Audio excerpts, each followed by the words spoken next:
Well, what does 2023 look like, particularly regarding the Ukraine crisis in Eastern Europe? Let's try to figure this out. Let's talk.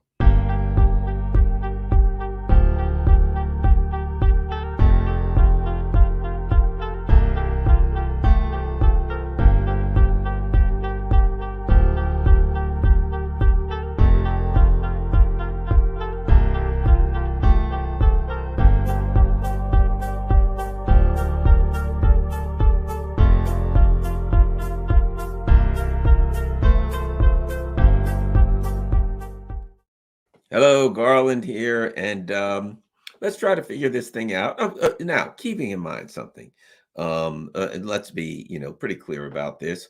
All I'm doing is speculating. I'm just looking at what's going on, looking at the dynamics. Can I say what's going to happen? Absolutely not.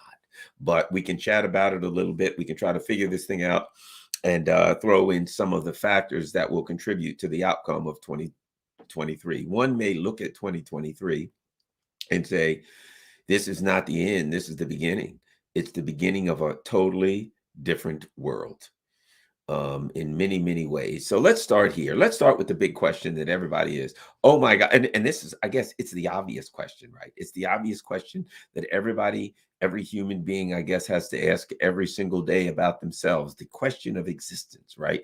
Will we survive 2023? The first question, will this thing devolve into a nuclear war? Will we all be wiped out? But here's a couple of ways to look at it.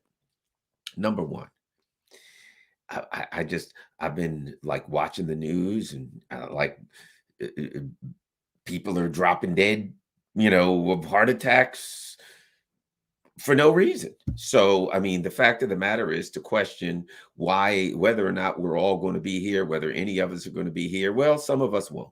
And some of us might, and none of us might. We don't know that. But to me, the issue of life and death is not really relevant for this reason, because we all know that the day we're born, it's just as though a doctor had sentenced us to death. One of these days we're out of here. So we can only enjoy life. And will humankind destroy itself at some point? We don't know. And would it when and if it happens, would we have warning? Would it be like, oh boy, there's a war going on? It could happen. Because in the past, there's been 1983, there's been times when it came close and humankind didn't even know. Like one side or the other thought, oh my gosh, are those missiles? Should I fire? And little did we know we were going about doing our day-to-day things. I tend to think that when you think it's coming, the old saying, you never see the bullet that hits you. But at any rate, so let's not even talk about whether or not we're going to be wiped out in nuclear war, because I don't think that's going to happen. I could get into a whole thing on that, but I don't believe that's going to happen. Don't believe it. I don't see that happening. Anything's possible, but it's possible that I could finish this video and walk into the next room and slip on a banana peel and break my neck. So anything's possible. You're talking to a person who's been in the car accidents that I've been in. It would take me a lot of videos to tell you of the car accidents that I've crawled out of time and time again that no person should survive. So as far as I'm concerned, the issue of life and death is one that it's a never ending conversation. Nobody knows when they're going to go. So that's not an issue. But again, so let's move. How does this end? Things of that nature. What happens in 2023? Does this even end in 2023? Let's start here. Does the military conflict in Ukraine end in 2023? You'll notice that I said military because there is a conflict here, and it is not just military. It's diplomatic, it's cultural, it's economic. There is a war going on a number of fronts. And so let's start with the military one. In order to me to look at where we are in the military war right now, as I look at it, I see a more powerful nation in Russia, a superpower, right, going against the United States, right? That's what it is. They've just chosen. It's like if I live in Maryland and you live in Wyoming, and we decide we're going to fight in West Virginia. We're fighting. It's the two of us fighting. It's just that we've chosen a different battlefield than we live in. So the U.S. chose, and not NATO, the U.S. Let's not pretend that NATO or any of these other countries, any of the U.S. colonies have any sovereignty or independence or say in US foreign policy and in what happens with NATO or the EU, because none of them don't. We got to be realistic about this. So the US has chosen Ukraine as the battlefield to which they're going to confront Russia, right? We're going to go to Russia, we're going to confront them in Ukraine, and we're willing to sacrifice every person in Ukraine. And they're willing to sacrifice the economy, completely and totally the economy of Europe. That's easy. The Ukrainians are the physical, the kinetic cannon fodder that they will throw at the cannons to be blown to bits. The Europeans are the economic cannon fodder, which they'll be thrown into the wood chipper to be blown to bits. Same thing. So it doesn't appear, unfortunately, for the Ukrainians that they are in any position to push back, that the Ukrainians, they're in a place where they're in an extremely corrupt country where their leaders know good and well what's going on. They're the leaders of Ukraine. They're profiting from what's going on. They're looking at this and they're saying, look, let's play this game and fill our pockets. They don't care how many. Ukraine means nothing to them. The country of Ukraine, the ideology, none of that means anything to the Ukrainian oligarchs and the people that are getting rich off of this. This is just a way for them to cash in money, and that's what they're doing. And unfortunately for the Ukrainian people, you've got, when I say the Ukrainian people, you certainly have the Ukrainian Russian speaking population who sees this as a war of liberation. And then you have the Western Ukrainians, which tend to, in large numbers, support a very questionable ideology that was popular in Germany in the 1940s, 1930s. Not so much in the end of the 40s, but it still was there. Okay. So the problem, I think, that is going to arise over the course of this winter is the U.S. colonies in Europe are going to become more unstable. That's the issue, stability, because in order for a country to be workable, in order for a country to be governable, it has to be stable to some level. It's funny. I used to teach organized crime and worldwide organized crime, right? And one of the things that was discussed was, in order to have organized crime, in order for some level of mafia, whatever it is, right, to operate, they need a stable government. Right? You got to have a stable government, because if you're going to bribe judges, if you're going to bribe politicians, if you're going to influence people in power places, you need a stable government so that you have people in high places who have power, right? So in order to do anything in a country, you got to have stability, you have some level of stability. So the United States needs, foolishly, for the neocons, the neocons aren't understanding this. They need their vassals to be stable, so that when they tell them to do things, that the leaders can say to the people, we need to do it, and the people will go along with it. So that when the US says we need you to buy more stuff and enrich us, that they'll buy more F-35s or whatever it is. They need them to have enough money that they can suck money off of them. They need them to have enough people that they can say, put your people in uniform and we want you to go to war. The problem is that the first problem that the US empire is going to have is a lack of stability in its colonies. And over this winter, we know one of two things can happen during the winter.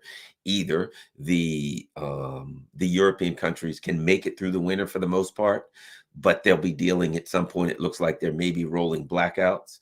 It looks like there may be some level of an inability for people to pay their bills, to heat their homes, electricity, and all that. The energy costs are going up so high that there's going to be a lot of difficulty for people just surviving day to day, much less maintaining the lifestyle that they're accustomed to. That's going to create a lot of instability. We're starting to see, they're not covering here, but we're seeing all kind of protests in France. Apparently the Kurds are pissed off, but keep in mind something. The instability in France creates an environment where the Kurds or whoever get pissed off. They're taken to the streets, they're burning tires, they're doing all kind of crazy stuff. France is unstable. So it's when you have, I'll put it to you like this. When you have a forest with lots and lots and lots of dry wood, it hasn't rained in forever. It just takes a little spark. Just takes a little spark when you got a lot of tinder, a lot of dry wood. That's what Europe is. So in France, the Kurds are freaking out in the streets. But throughout Europe, there will be other things. If somebody gets pissed off, upset about something, they're taken to the streets. Tires are going to start burning. Cars are going to start getting taken over. So the question, I think, is how long can these leaders of Europe, and I use the word leaders, the puppets for the US empire who are masquerading as the leaders of Europe. How long can they maintain this masquerade that they're working for the people of Europe, that they're concerned with the people of Europe, as opposed to the reality that they're simply puppets for the US empire that are complicit in the economic and cultural destruction of Europe? So the question is, how long can they maintain that facade? I don't know, but I think it's falling apart now. And that's the problem that the US empire is going to have, because they understand what's at stake here. And Russia's made it clear, and that is, no one would, when the US went to country A, B, C, Libya, whatever, they would overthrow the country. They were so much more powerful than these countries. The countries didn't have nukes anyway to defend themselves. The US would attack, would overthrow the country, destabilize it, whatever they wanted to do, and the countries didn't have the power to fight back. Okay. So now the US slapped around these little countries for centuries, literally, and now they've said, okay, well, we're not going to be able to do that. Why? Because two other countries are rising to be very, very powerful, and Iran, a third one, is on the rise. India is on the rise. So there's some other people on the rise. So the US is targeting Russia and China for being on the rise, but India and Iran are right behind it, and they know it. Venezuela, some other countries in South America too, potential. So they've got to maintain the stability of their colonies. They're going. I think that's the first big factor that weakens the U.S. empire, and that is that the people in Europe are going to make demands. Now, keep in mind, don't get me wrong, they ain't getting it. The people in Europe are going to make demands of their leaders. They're going to say, Schultz and Baerbock and whoever, Habak, all these people, we need you to do this. And Baerbock has already made it clear, screw you. We don't work for you, you idiots. I mean, Baerbock made it clear. Baerbock basically said, look, I don't care what the people want. What does that mean? Then I don't think about it. It means I don't work for them. She was the most honest politician that we've seen in Europe. She says, I don't care what the Germans want. We're going to, voters want. We're going to support the Ukraine. I got to give Angelina Baerbock credit. That's what I'm talking about. She could have come on one of my videos. When I said, hey, man, German people, your leaders aren't working for you. She could have come on a video and said, Garland, what, just pointed to me and said what he had said. I don't care what you people think. I work for the US empire and you will suffer. Well, the question is, how long will German people continue to put up with that? Because you can't backtrack on that. You can't, I work for the US empire. And then once people start suffering, say, no, I work for you now. Oh, great. What are you going to do? I'm still going to do the bidding of the US empire. The Italians thought, in whatever that woman's name, Maloney, whatever, they thought they were getting something different. And she's literally coming out saying, hey, look, turn off your lights at night as a symbolic way to stick it to Putin. She sounds like an idiot. Of course. You know why? Because that's what idiots sound like. Hey, turn off your lights. Let's do something symbolic. She might as well say to people, everybody wave your arms up and down as symbolic to piss off Putin. If you're going to symbolize something, why not? Why not wiggle your toes, wiggle your nose, throw a stick up in the air? If it's symbolic, Putin doesn't know what you're doing. Why bother? It was one of the stupidest things that I've ever heard in my life. But what it exposed was that she's not real, that she's a fraud, that she's trying to give people a pacifier. People are saying, I'm cold. Basically, what she's saying is stick your finger in your mouth. Here's a rubber pacifier, a binky, stick this in your mouth. I don't give a damn if you're cold. Stick your finger in your mouth. Pacify yourself, because I don't work for you. So instead, what's the pacifier? She said, every night when you go to bed cold and hungry and you don't know if your job's going tomorrow, turn your lights off. And just imagine to yourself, you idiot, just imagine to yourself that it's sticking into Putin. Now, Putin's going to be nice and warm in the Kremlin. He's going to be living the life. He's going to be eating well. The Russians are doing well. They ain't turning their lights out to symbolically stick it to you. But you do that. It was a way to shut the people up for a while, just like a baby. You stick a pacifier in their mouth to shut them up for a while. So, they're like, you shove a pacifier in their little puss. They shut up for a while and you can get some sleep, right? That's all it was. What are you doing? We're cold. Stick your thumb in your mouth, you idiots, so I can get some rest here. Can't you see that I got the cook bringing me food? Now, all that is to say this. It's obvious to me, and likely to you, that the leaders of Europe don't work for the European people. They work for the US empire. So they got away with that in 2022. They got away with that the first 9-10 months. So now we're going into a time where they don't. And the pain dial will be turned up. Excuse me. They're still doing stupid things. They're saying we're not going to buy gas from or oil from Russia, gas from whatever. Okay, all right. Which is the equivalent of me saying I'm going to hold my breath until you stop doing until you do what I want. Well, you're the one that ain't getting no breath, not me. So that's effectively what they're doing. We're going to freeze our people. We're going to starve them, destroy our economy, Putin, unless you give us what we want. And Putin's like, yeah, right. Okay, well, I'll just sit over here and watch. And that so the first factor that we got to take into account is how long can the viceroys, the governors of Europe, maintain some level of order in their countries while continuing to pledge their fealty to the U.S. empire. I don't know, but if they make it through the winter, and by the end of the winter, the people are going to be pissed. And again, if you get through the winter somehow with gas, you got enough, let's say you got enough gas somehow, you got enough energy somehow to make it through the winter, right? Make it through. When I say make it through, I mean physically make it through. You don't run out of gas as a country, but the people still can't afford it. You know what I mean? It's like me walking by a Rolls Royce dealer. There's Rolls Royces there, but I ain't got $1 million to buy a car. So the fact that there's Rolls Royces at the Rolls Royce dealership and I can walk by it doesn't do me any good. I can't buy a Rolls Royce because they're too expensive. In the same way, their talk in Europe is always about how will they make it? Will they have enough gas? Without discussing whether the price of the gas will be low enough that the people can afford it. You can fill all of your tanks. Europe can have everything full of gas. But what if the people have no money to buy the gas?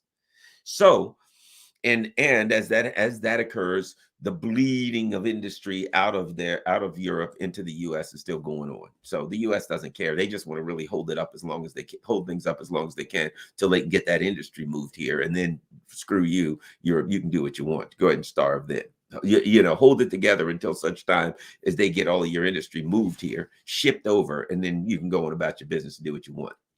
But not really. But the US wants um, just at least enough stability that they can claim they still have an empire. They don't want things falling apart into complete total disarray and pandemonium, which is a possibility. Because if Europe makes it through and has enough gas, even though it's too expensive, to make it through the winter, what happens in the spring? Summertime gets here, spring gets here. They're not. Guess what? Bad news. No Russian gas to increase to fill up your tanks for next winter, and the price is going to be so high. The price is going to keep rising. It's not going to go down. So the first thing I think we have to take into account is the economic stability of Europe, which is and of course, along with that comes crime, the issue of crime, the issue of that isn't talked about much, and this is a huge one, the issue of Ukrainian refugees, because the way things are going in Ukraine, as it gets colder and colder, and their gas and their energy and their electrical situation is far worse than even Europe, those people are out of there. So the Europeans are going to have a lot of Ukrainian refugees, and when they're going through a difficult time, they're not going to be thrilled about their government putting money into the Ukrainian refugees, feeding them, housing them, clothing them. And of course, a lot of them are poor. They're coming from a poor country. Things are going to come that you don't want. Certain types of crime, disease, things of that nature that are coming with poverty and desperation. If you got homeless Ukrainian people on the street, trust me, I'm in America. We're turning into the homeless capital. We have turned into the homeless capital of the world, right? So Europe falls apart. And I think it's some of these countries, you're going to see some dramatic shifts. I think you're going to see some parties, some like reform parties form. You're going to see some new political parties start to form in Europe. So that's one thing that I think is going to happen in 2023. And the new political parties, I think what people will be looking for in Europe will be parties. They want independence. I think that the Europeans will wake up to the reality that they don't have independence, they don't have sovereignty, and you'll start to see a bigger push for that. Where that'll come from, I don't know. I think the right wing is probably more likely to get it right now. The actual left, well, that's a whole video of the fact that which is the discussion of ideology, particularly in Europe, now that the Greens, the so-called Greens, are aligned with literal Nazis, the people who called themselves the left, the people who are the, rainbow flag, Black Lives Matters people, right? The politicians who say that's what we're all for, when they just use that stuff, they use that stuff cynically. Um, Ended up the same group that's aligned with the Nazis in Ukraine. So I think they're um, I think their what's the word I'm looking for? Credibility is out the window. So political alignments, reform parties, NATO instability, severe. Because let's face it, what is NATO? What is NATO? I'm sure you already know. NATO is a United States organization. It created this little umbrella organization so that it could bring all of its vassals in Europe together, right? And simply take complete power for Europe's foreign policy. It's nothing but an umbrella organization so that the US doesn't have to go country by country. It can say, we'll bring you all together and then we will control your foreign policy and you will have no say. I had somebody tell me, or no, was it? No, it wasn't. I tell you what, I was watching Jeffrey Sachs, and he was saying that he talked to European leaders who said to him, we have no say. We have no say. That literally said that we have no say. But what you do have is a country full of pissed people that's going to put a rope around your neck or put your head in a guillotine or something like that. You can say, as a European leader, you can tell Dr. Jeffrey Sachs when he says, what are you doing with your foreign policy here? You can say, I don't have any say. But the people in your country, at some point, when they feel enough pain, you're the one they're going to hold accountable. I fear that if these European governments, if in the European governments that neither acquiesce to the needs of their people who've had enough pain, nor goes out of power and are replaced by others, or bring a new, the game, bring the old boss, same as the new boss, right? But where there's not a change, I fear there will be violence. I fear. I don't know if it'll be this year, but I don't be at the end of this year. But I fear that there will be some violence in Europe. People are only going to take but so much. I hope not. I oppose violence, but I won't be surprised if Europe has a very bad year. If some countries in Europe has a very bad year, there could be violence. There could be violence towards politicians. It wouldn't surprise me. It's in which instability, etc. So it's going to be Europe is setting themselves up for a friggin' mess. And therefore, U.S. is going to have problems with keeping its vassals together. That's my thoughts. Let's go to Ukraine itself. Let's talk about the war and see and maybe I'll give you what I think about what's going to happen. One of the things that I think, so let's go two ways. Um, let's start with, let's say we're wrong. Let's say the analysts that I'm listening to are wrong. Everybody's wrong. And the Ukrainians are doing far better than we thought. And they're set to keep on fighting, right? Let's just take that angle first. Let's take let's take the angle of, the neocons would say, oh yeah, Ukraine's doing well and they're going to keep fighting. If that is the case, if that were the case, I don't think it is, but let's just say it was, then Russia's just going to keep on fighting. If that's the case, Russia has another ally, and their ally is time, because I don't see how long the U.S. colonies in Europe can hold on with the kind of pain they're getting. So Russia has two ways of applying pain to its adversary. One is on the battlefield in Ukraine, but the other is allowing its adversary to economically put a rope around its neck and kick the chair out, because that's what its adversaries are doing. They're destroying themselves. So on the battlefield, if in fact the Ukrainians and all the people who are saying, oh, the Russians are losing, blah, blah, blah, if they're right, all that would mean would be Russia's continuing to fight, and they're going to drag this thing out. They ain't going nowhere. It's on their border. They can't go anywhere. They're backed up against their front door, and they're going to fight. So that's what that would mean. But let's go in another direction. Let's just say that, as I believe, the Russians do have a significant advantage on the battlefield at this time. It could go one of two ways. The Russians could continue to just simply press the advantage. They could simply say, you know what? The Ukrainians are sending troops and they're fighting. We have more troops to continue to supply than they do, and it's our border anyway, or we're going to keep fighting, and they can just keep fighting and keep destroying the Ukrainian and slash NATO military as long as they can. So that's Russia has an option. Well, excuse me, they don't have an option. Russia has to keep fighting. They cannot allow Ukraine to walk away allows Ukraine to be NATOized on their doorstep. They ain't allowing that. So they're going to continue fighting. And I suspect, if as I suspect, Russia has brought much more firepower, including manpower and tanks and things of that nature, armor, etc., to the forward lines, and they're going to launch some kind of either offensive or series of offensives. I don't know. Some people think they're going to be huge. I don't know if they're going to. Here's what I think. If Russia's going to launch huge offensives, it'll be kind of knockout punch kind of offensives. I think if Russia's going to launch huge offensives, you can look for them to really put the pain on the Ukrainian military and move on them, and maybe try to put them in a position of desperation sooner rather than later. That's one possibility. The other is that they just continue to strengthen themselves. They continue to launch smaller offensives. They continue to beat up on the Ukrainians and allow the Ukrainians to keep sending in fresh troops and chewing up the troops, destroying the troops, destroying the military hardware. I mean, at this point, how long can NATO and the other countries continue to send military hardware? They seem like they're running out and the Russians aren't. So the Russians can just look at it and say, we'll just keep hitting you till you start running short of hardware, you start running short of stuff, and we'll go from there. And I think, so they have two options. Option A big hit and a big end.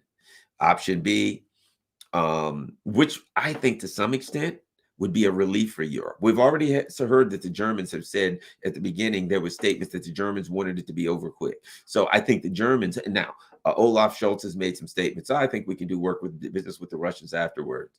Macron has said, hey, we're going to have to deal with Russia's security needs afterwards. There is a move in Europe. There is a movement somewhere towards some level of independence. There is a movement there towards getting away from where they are. It's very painful. And so I think that if the Russians end it sooner or later, that would put the U.S. empire in a bad situation, because they'd want to say, let's do whatever, right? The Europeans would be breathing a collective sigh of relief, saying, how can we pick up the pieces? Because that's what the Europeans want. They want to pick up the pieces, I think. And they know they're in a world of deep and serious trouble, and they can't go with so long on this. One of the things I think that was very important, it was to listen to Joe Biden. Let me see if I can find it. I'm going to see if I can find this. Joe Biden made some statements recently. And I think, and I know I got them, so let me find it.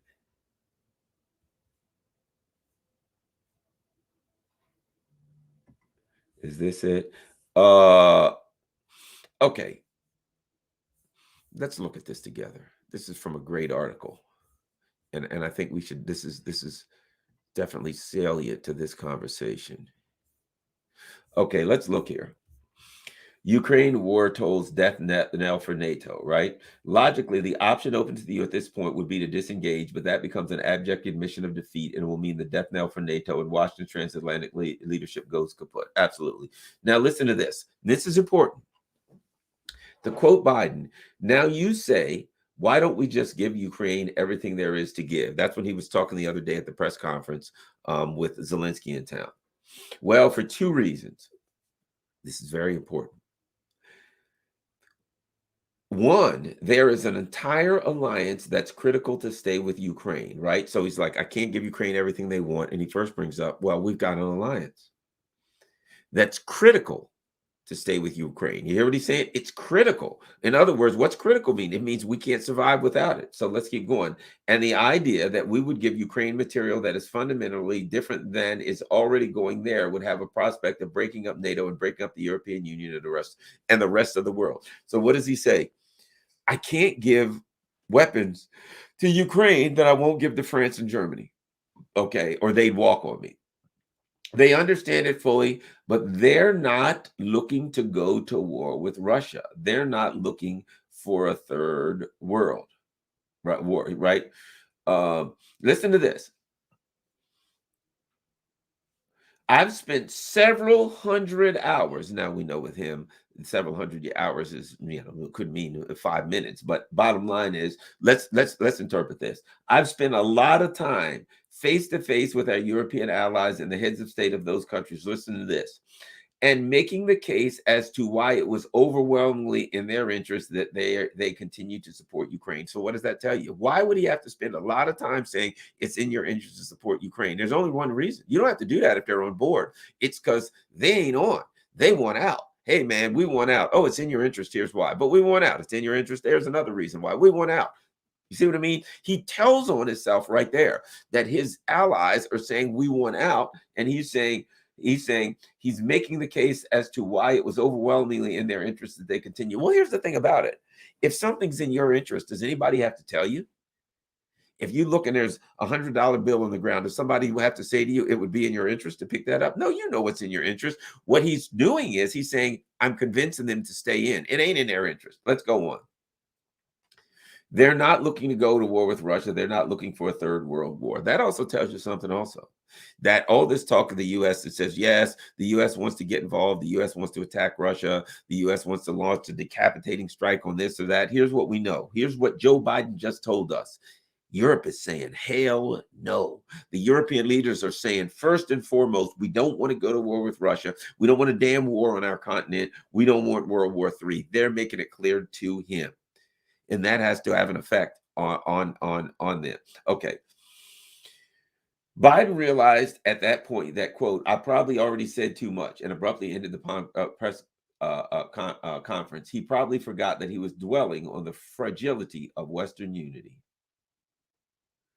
The whole point is that Western commentariat largely forgets that Russia's core agenda is not about territorial conquest, much as Ukraine is vital to Russian interests, but about NATO expansion, and that has not changed. So that's the thing you have to realize.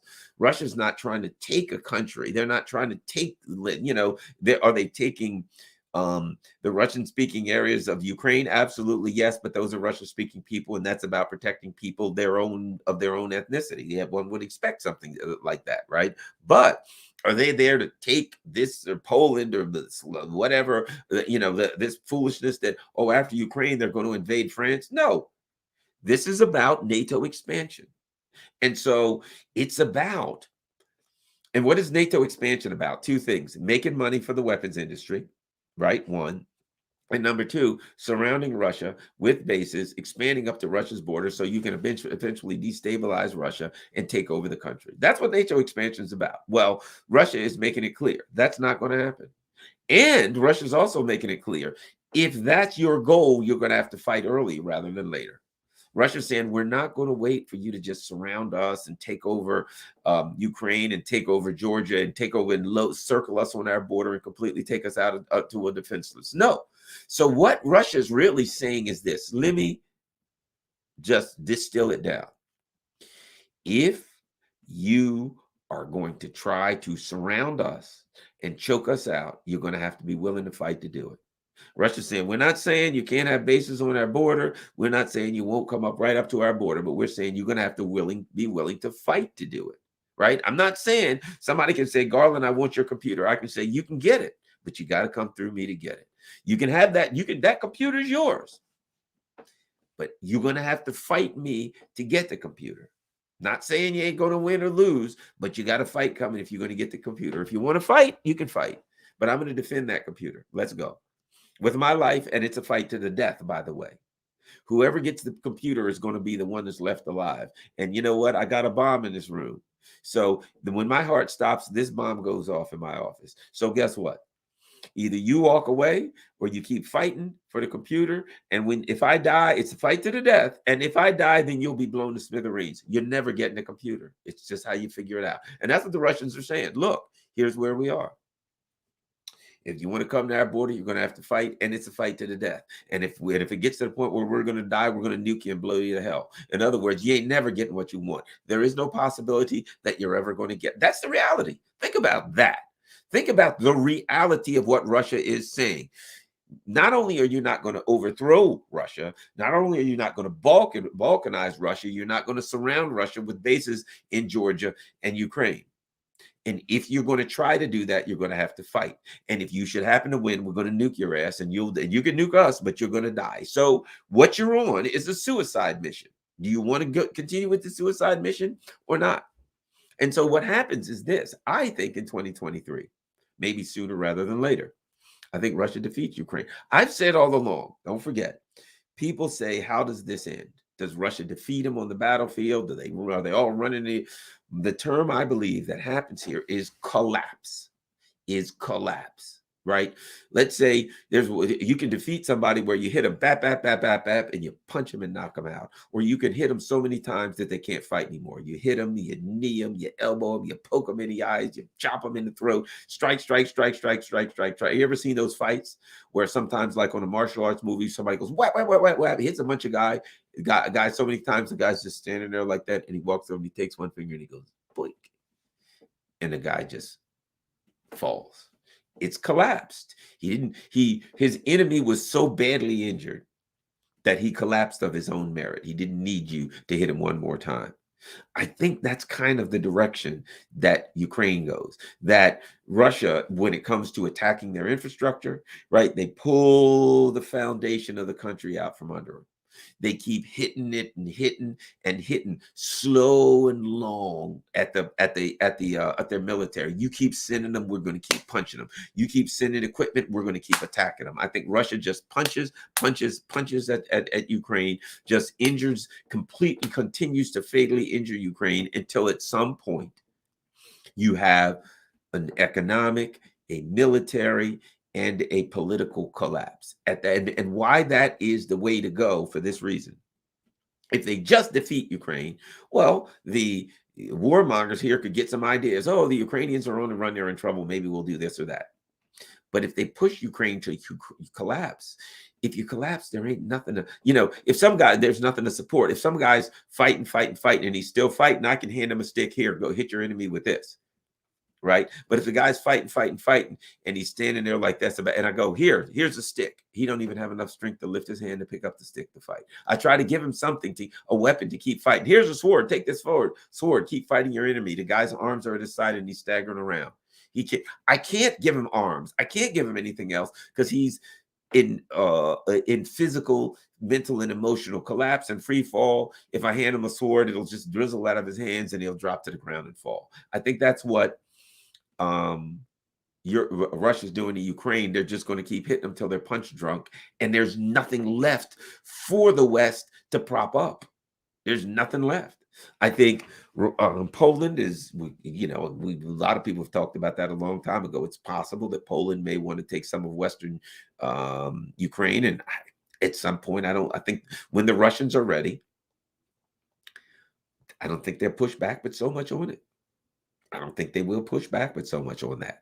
I don't know. I may be wrong, but I don't think they want Western Ukraine. Who the hell would?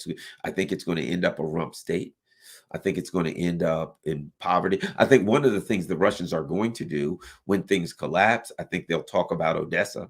They'll give an option for Odessa. I think they'll say to the West, look,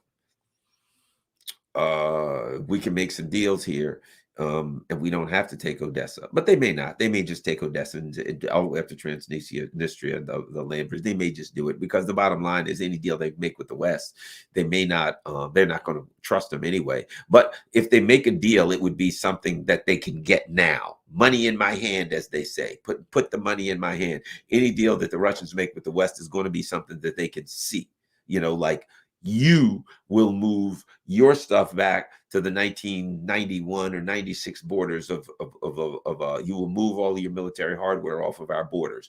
When we see that, then we'll give you this in return. I think if you want to know what the Russians want, what they're pushing for, look at December of 2021 when the Russians put forth a group of a list of security demands. You should go read them. Because what I think is towards the end of this, you'll hear from them again. That when it's time, and I think that's the reason that Macron said we're going to have to do something with Russia's security demands. What that meant was They gave us a list of security demands. At some point, we're going to have to go back to them. See, but here's the problem the U.S. empire has, and here's what's at stake for the U.S. empire.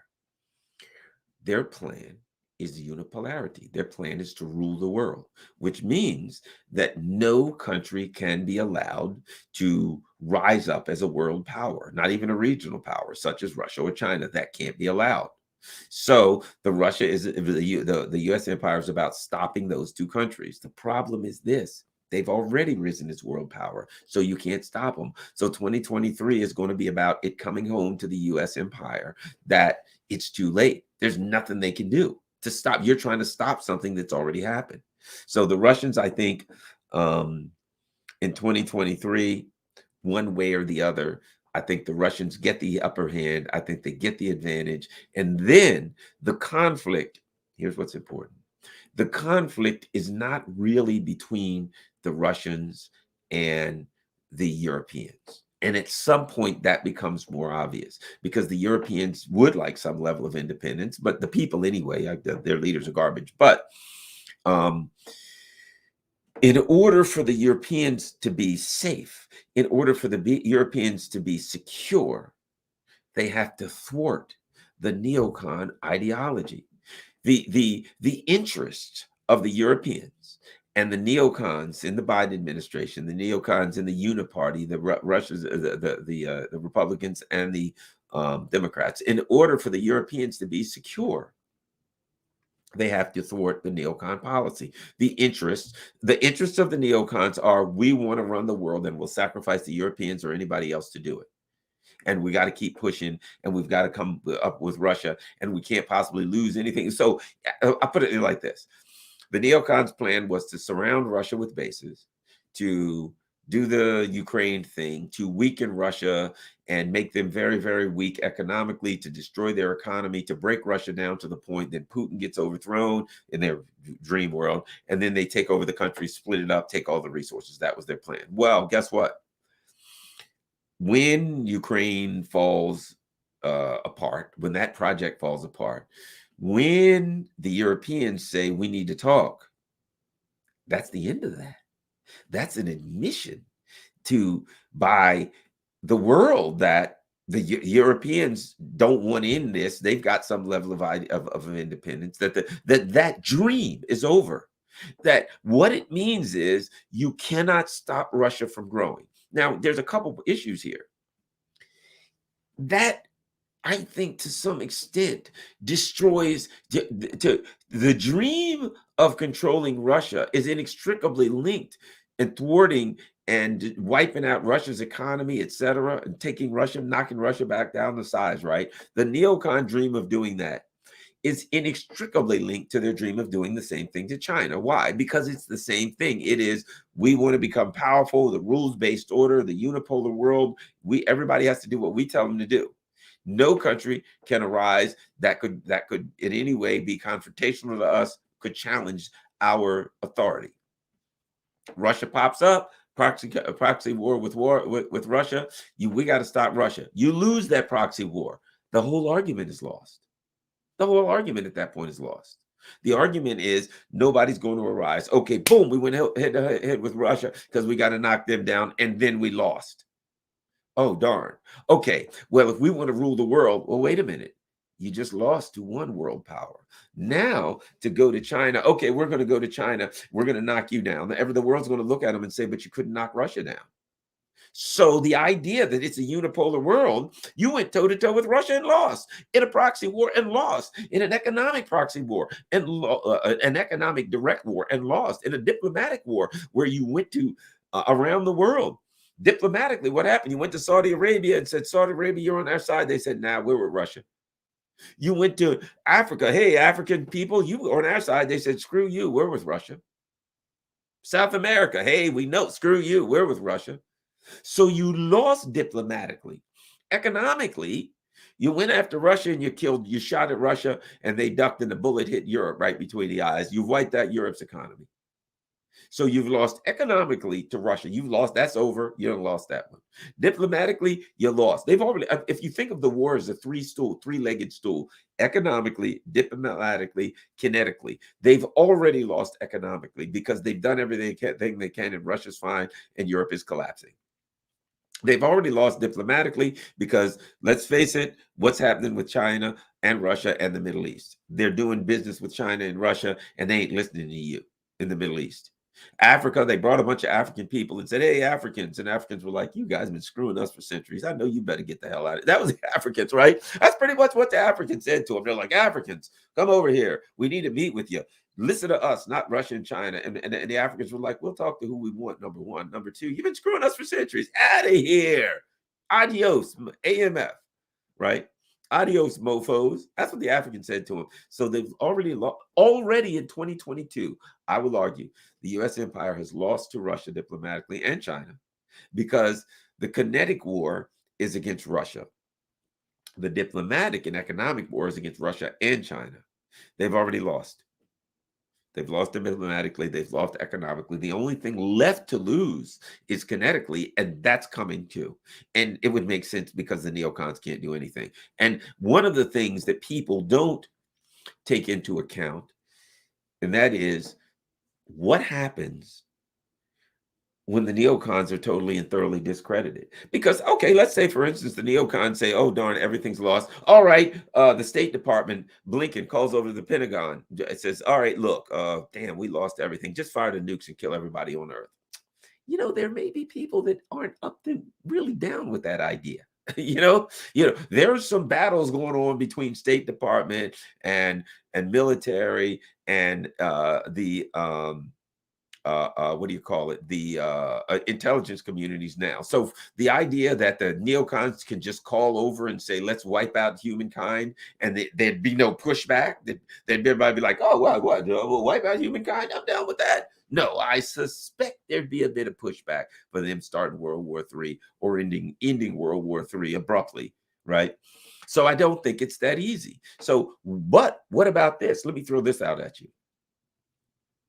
What happens if part of what happens here is the complete and total discrediting and the lack of legitimacy for the neocons? I mean, what did they do? Okay, we said when it came to diplomacy, the world was going to be on our side. We've got the whole world and the whole world saying we ain't on your side. Oh, when it comes to economically, all we're going to do is we're going to do this and Russia's going to collapse. They did this and Europe collapsed. Okay. And the neocons have missed on everything. What happens if the neocons are discredited? Now, here in the United States, where we live in a as Joe Laurie calls it, a psyopocracy, right? We've called it everything kleptocracies. I like what Joe calls it, a psyopocracy. And so what they're going to do is they're going to do psyops on the people. Well, it may appear that Russia has won here.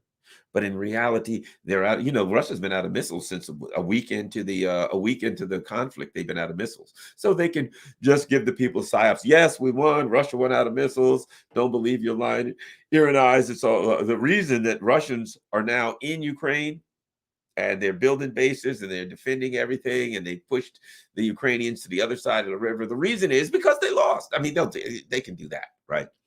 But I think one of the questions to ask ourselves going into 2023 is what happens when the neocon ideology is thoroughly discredited. I think we're looking at two things that are being thoroughly discredited. The neocon, and they're, again, I hate to use this all the time, inextricably linked. The neoliberal ideology and the neocon ideology, which are two expressions of the same thing, right? The neocon ideology is the militaristic foreign policy of the neoliberal ideology, which is very interesting. I could do a whole show on that. But neoliberalism, what is neoliberalism? It's simple. It's reverse Robin Hood.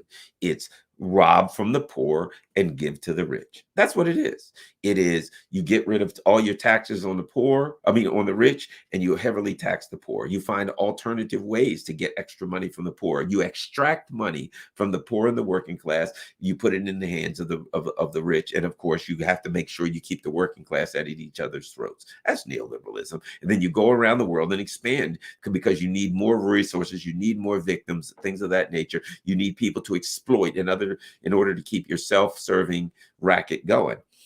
So 2023 could be the year that neoliberalism and neoconservatism are somewhat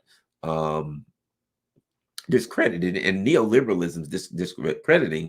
Neoliberalism is about financialization, about instead of having an economy where you make things, right, you have an economy where you make money off of magical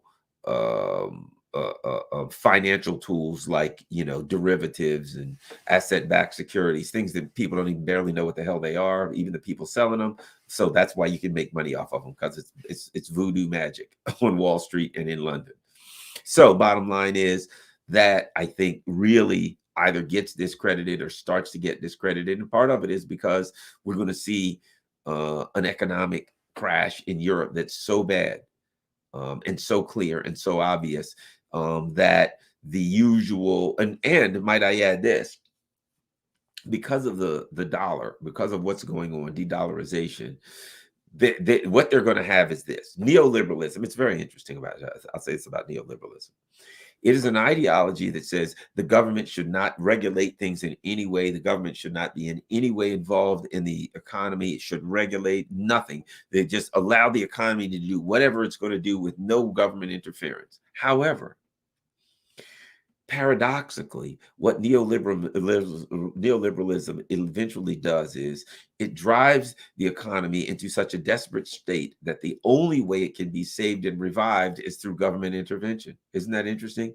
We can't have the government involved in any way, and then you crash everything and you call and you say, bail us out, and the government bails you out. Or you call the government and you say, my gosh, the Chinese are building things that we can't build, and the government says we got to go to war with China and threaten China. Neoliberalism, the interesting thing about it is all you end up with neoliberalism is where we are now. And you know where that is?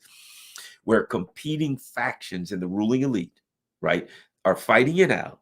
And one of the things they're arguing over is how they want the government to bail out the wealthy. How they want. So one side says, I want the government to do nothing and just get out of the way and let us keep doing whatever we want and we'll make a bid. The other side says, no, the government's got to step in and put money in this, and that. So what happens is this: you got two factions of the ruling elite who steal everything they can, who run the economy aground, and then and say we don't ever want the government involved in any way. And then in the end, they end up fighting as to how they want the government to step in and clean up the mess that they made. That, my friend, is neoliberalism, in my opinion. So, in the bottom line is, I think we're coming to the time where look, a lot of economic theories have been discredited over the course of time, and particularly ones that were, feudalism. Feudalism was economic, but it was also cultural, everything, right? So some people argue that this is a form of feudalism, a techno-feudalism, but the bottom line is this: it ran its course to some extent. There's some hints of feudalism left around the world. Certainly there's some left. I think 2023 is the time when we really see neoliberalism start running into a brick wall and people start questioning, at least. In America, if you question neoliberalism, you're a communist, you're this, you're all the terrible things. If you said, hey, there's something wrong with this system, all the money's going to rich people. Oh, that's exactly what a commie would say, whatever, right? I think more and more people are going to not care what they're called, but they're going to say there's something wrong with this system when we create Warren Buffett and Jeff Bezos and Elon Musk and all these rich people of the world. And then, you ride around and there's homeless people everywhere. There's something wrong with a system like that. We got to start questioning it. 2023 is a year that gets questioned. And again, as that happens, it weakens the US. So I think what we look at is this: Europe 2023 is going to really fall off board because they're going to become so unstable. They're already becoming unstable. Coming out of the winter. How did they make it out of the winter? But coming out of the winter, very unstable. Europe has made it clear to Joe Biden, they don't want World War III. They don't want war with Russia.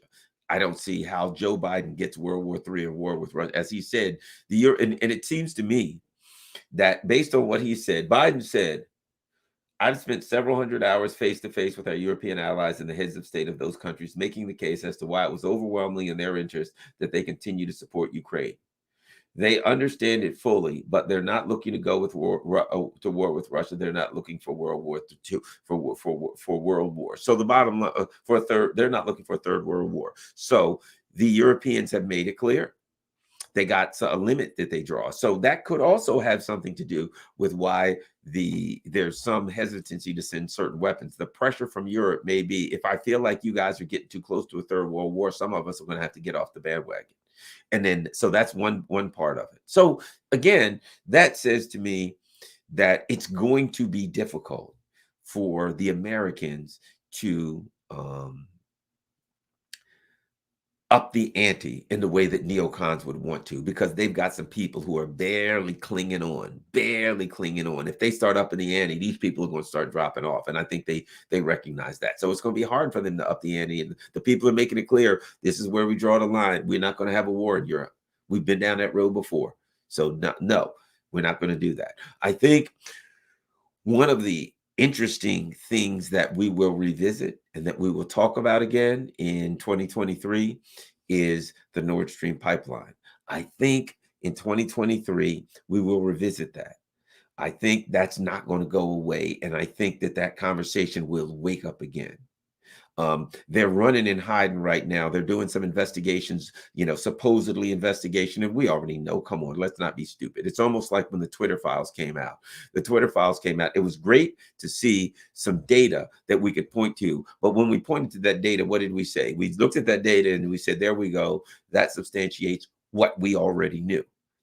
So when it comes to the explosions, the terrorist attack against, well, it was a state. So really the war that was launched against Germany's, the military attack that was launched against Germany, we'll put it like that.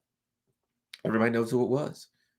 And so the people in charge have to pretend, but everybody knows who it was. So I think 2023 becomes, how do the Europeans handle that? They got a mess on their hands. How do they address that? How do they keep dragging that on? Well, we don't know. We've got information, but we're not sure. Everybody's looking at them saying, come on, why are we doing this?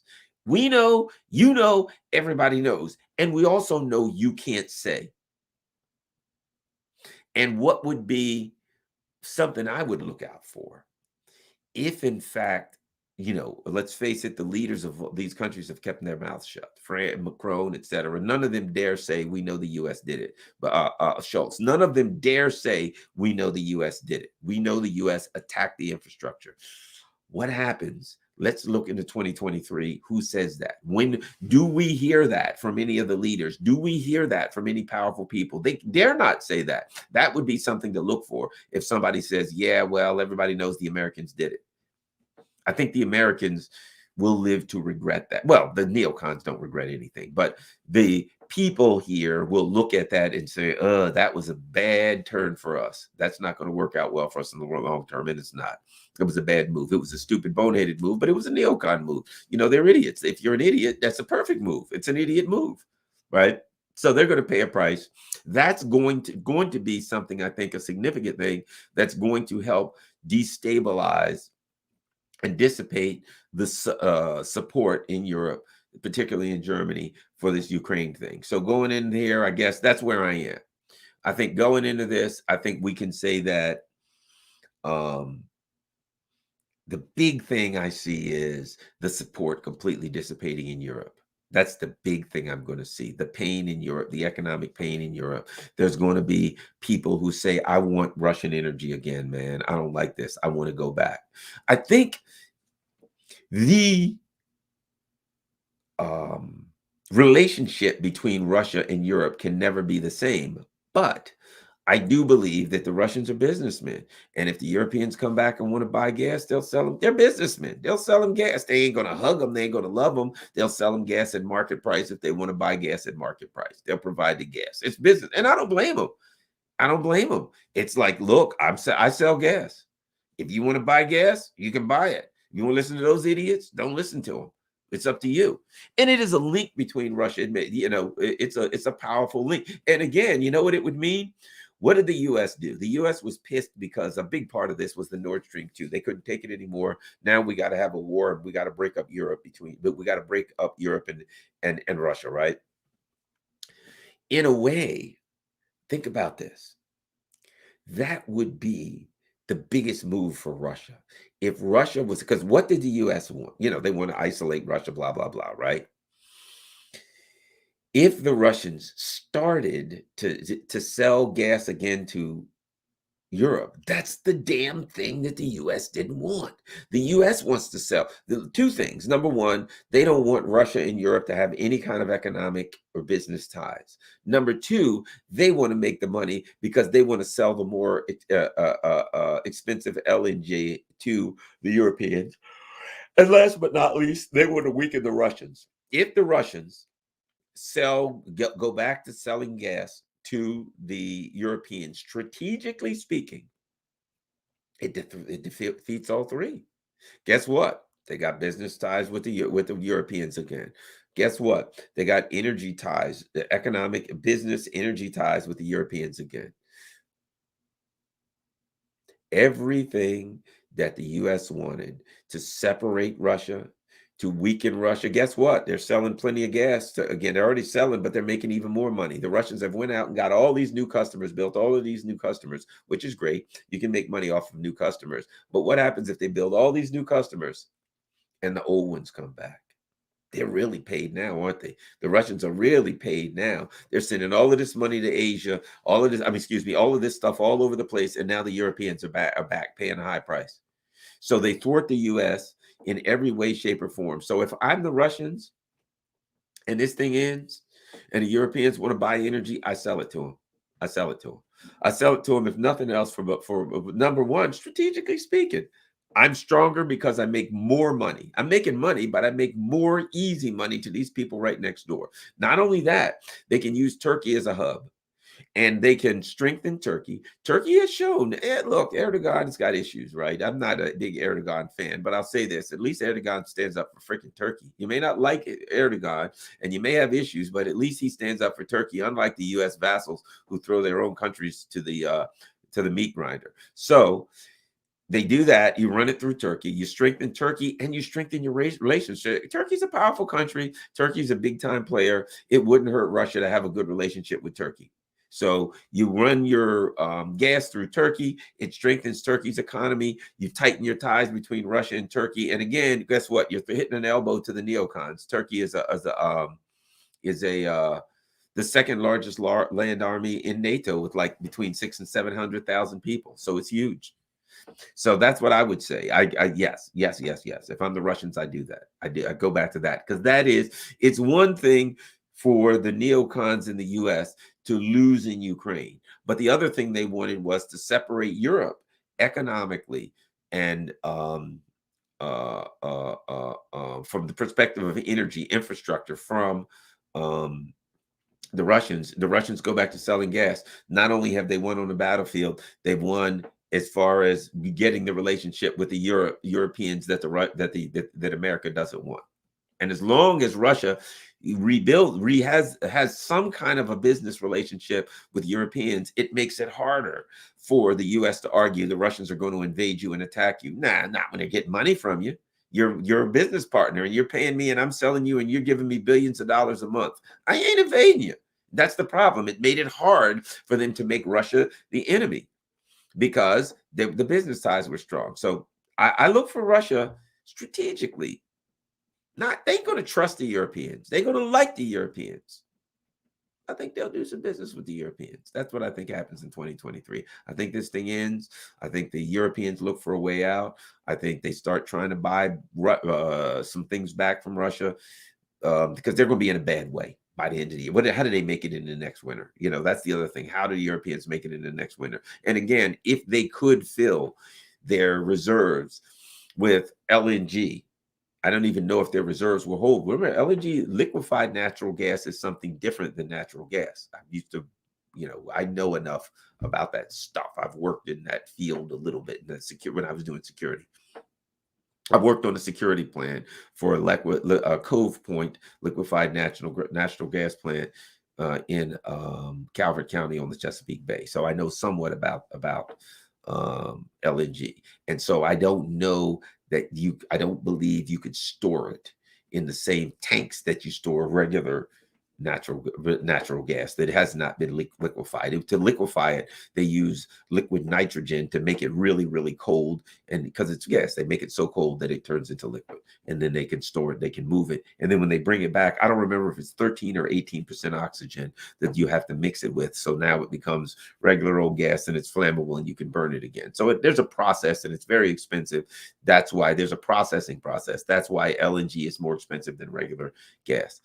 So that's what I think we see. I think we see some kind of an end to this thing, either coming soon or maybe in the spring. But I think we see some kind of end, and I think the end, it looks like a collapse rather than just a military defeat. Yes, a military defeat, but a collapse at the hands of a military defeat, so that there's nothing much left of Ukraine to be propped up. I think that Europe is in a really bad situation. I think we see some social and economic upheaval of if they don't get their act together by this summer, the Europeans will tear that country, it will tear the place limb from limb. There's going to be nasty, nasty um, uh, um, unrest in Europe. I think that's a definite comment, and a lot of economic pain. And well, that's it. So that's the best I can do for now.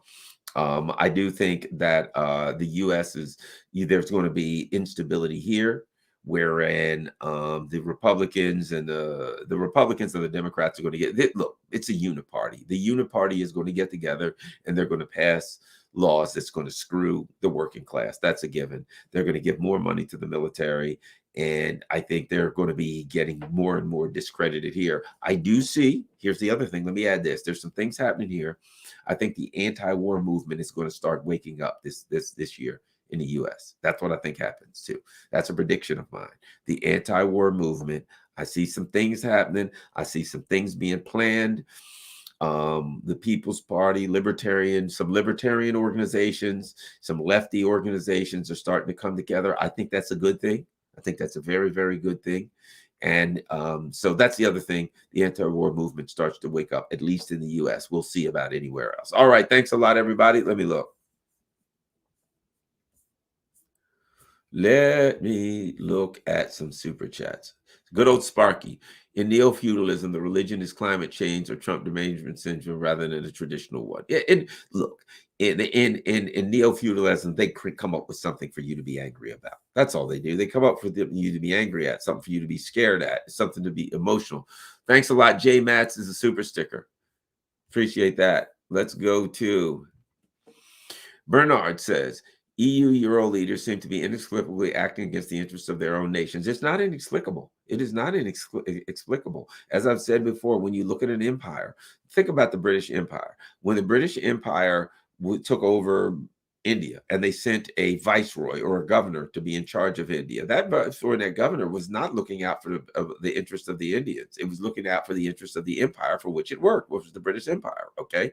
When the U.S. sees that Rishi Sunak or whichever one of those schmucks gets in power, they don't work for the people of Europe. They work for, so it's not inexplicable. This is empire. That's what a governor or that's what a viceroy does. They work for the empire. How big a role do you think Five Eyes gathered compromat plays in the leveraging and compelling these leaders? That's a good question. I don't know. I don't think they have to, because I think the ruling elite class understand their duty. They know who they work for, and they know that their job is to fool the people in their countries and make them think they have independence and sovereignty. Sparky says, keep on trucking, Garland. Thanks a lot, Sparky. Andrew, super sticker. Thanks a lot, Andrew. Certainly appreciate that. Any other questions we got? I'm looking. Oh, another super chat. I always like to get my super chats. And Giordano Franchetti says, if the opportunists and bourgeoisie follow the centralization of power in some cities, say Milan, Rome, yes, also talented people. What about who stays? Sicily was emptied out, but the idealists stayed. I don't know, man. I don't know enough about Europe and about that particular question. Christopher Dobby, Energy use is corroborated to GDP. Less in cost, more than obvious new social order will come about under neoliberalism. Can't be good for the plebes. Energy use. Well, keep in mind something about GDP. Gross domestic product is bullcrap. Gross domestic product is a standards. It was invented by Wall Street in the city of London, and they come up with standards that benefit them, so they can say that their countries are the richest in the world. But there's something there. There are other methods that people use to judge the size and economic power of an economy. GDP is just one of them, and it doesn't work well in a lot of ways. It does if you want to say the U.S. is the biggest economy in the world. Super sticker, Giordano, thank you very much. Let's see who else has a question. Bad dude, corn pop. Hey, Garland, why are the Brits not storming Buckingham Palace? Well, they're getting there. They're getting there. It's hard, it's sometimes you get around a person and they do something and it's hard to actually believe your eyes. I think the Brits are finding it difficult to believe that their leaders are betraying them in the way that they are. Medea, thanks a lot. And I think that's it. Let's go to the bottom. Let's see if there's any more. Thanks a lot, Elias.